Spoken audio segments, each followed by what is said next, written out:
ನಮಸ್ಕಾರ ಸ್ನೇಹಿತರೆ, ನಮ್ಮ ಚಾನೆಲ್ಗೆ ಸ್ವಾಗತ.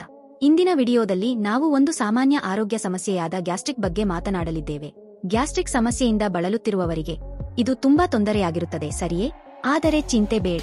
ಇಂದು ನಾನು ನಿಮಗೆ ಕೆಲವು ಸರಳ ಮನೆಮದ್ದುಗಳನ್ನು ತಿಳಿಸುತ್ತೇನೆ. ಇವು ನಿಮ್ಮ ಮನೆಯಲ್ಲೇ ಲಭ್ಯವಿರುವ ವಸ್ತುಗಳಿಂದ ಮಾಡಬಹುದು. ಆದ್ದರಿಂದ ವಿಡಿಯೋದ ಕೊನೆಯವರೆಗೂ ನೋಡಿ, ಇದನ್ನು ಇತರರೊಂದಿಗೂ ಶೇರ್ ಮಾಡಿ. ಸೌತೆಕಾಯಿ ರಸ. ಸೌತೆಕಾಯಿಯು ಹೊಟ್ಟೆಯ ಉರಿಯನ್ನು ಶಮನಗೊಳಿಸುವ ತಂಪಾದ ಗುಣವನ್ನು ಹೊಂದಿದೆ. ಒಂದು ಸೌತೆಕಾಯಿಯನ್ನು ತೊಳೆದು ಸಿಪ್ಪೆ ತೆಗೆದು ಚಿಕ್ಕ ತುಂಡುಗಳಾಗಿ ಕತ್ತರಿಸಿ. ಇದನ್ನು ಮಿಕ್ಸರ್ನಲ್ಲಿ ರಸ ಮಾಡಿ ಸ್ವಲ್ಪ ಉಪ್ಪು ಮತ್ತು ಕಾಳುಮೆಣಸಿನ ಪುಡಿಯನ್ನು ಸೇರಿಸಿ. ಬೆಳಿಗ್ಗೆ ಖಾಲಿ ಹೊಟ್ಟೆಯಲ್ಲಿ ಈ ರಸವನ್ನು ಕುಡಿಯಿರಿ.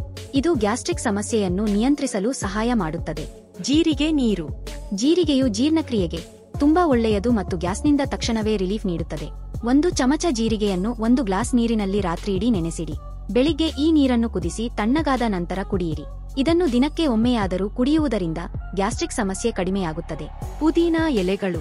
ಪುದೀನಾವು ಗ್ಯಾಸ್ಟ್ರಿಕ್ಗೆ ಒಂದು ಸರಳ ಮತ್ತು ಪರಿಣಾಮಕಾರಿ ಮದ್ದು. 8-10 ಪುದೀನಾ ಎಲೆಗಳನ್ನು ತೊಳೆದು ಒಂದು ಕಪ್ ಬಿಸಿ ನೀರಿನಲ್ಲಿ 5 ನಿಮಿಷ ಹಾಕಿಡಿ. ಈ ನೀರನ್ನು ಸೋಸಿ ಸ್ವಲ್ಪ ಜೇನುತುಪ್ಪ ಸೇರಿಸಿ ಕುಡಿಯಿರಿ.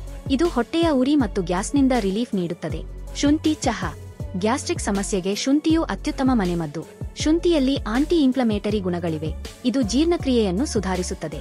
ಒಂದು ಚಿಕ್ಕ ತುಂಡು ಶುಂಠಿಯನ್ನು ತೆಗೆದುಕೊಂಡು ತುರಿದು ಒಂದು ಕಪ್ ನೀರಿನಲ್ಲಿ ಕುದಿಸಿ. ಒಂದು ಚಿಟಿಕೆ ಜೇನುತುಪ್ಪ ಅಥವಾ ಒಂದು ಚಮಚ ಲಿಂಬೆರಸವನ್ನು ಸೇರಿಸಿ.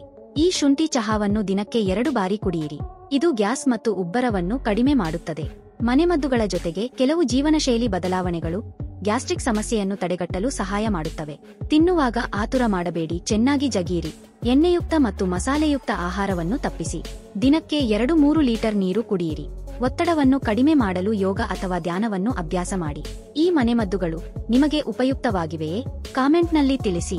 ಯಾವುದಾದರೂ ಒಂದು ಮದ್ದನ್ನು ಟ್ರೈ ಮಾಡಿದರೆ ಅದರ ಫಲಿತಾಂಶವನ್ನು ನಮ್ಮೊಂದಿಗೆ ಶೇರ್ ಮಾಡಿ. ಇಂತಹ ಇನ್ನಷ್ಟು ಆರೋಗ್ಯ ಸಲಹೆಗಳಿಗಾಗಿ ನಮ್ಮ ಚಾನೆಲ್ಗೆ ಸಬ್ಸ್ಕ್ರೈಬ್ ಮಾಡಿ, ಲೈಕ್ ಮಾಡಿ.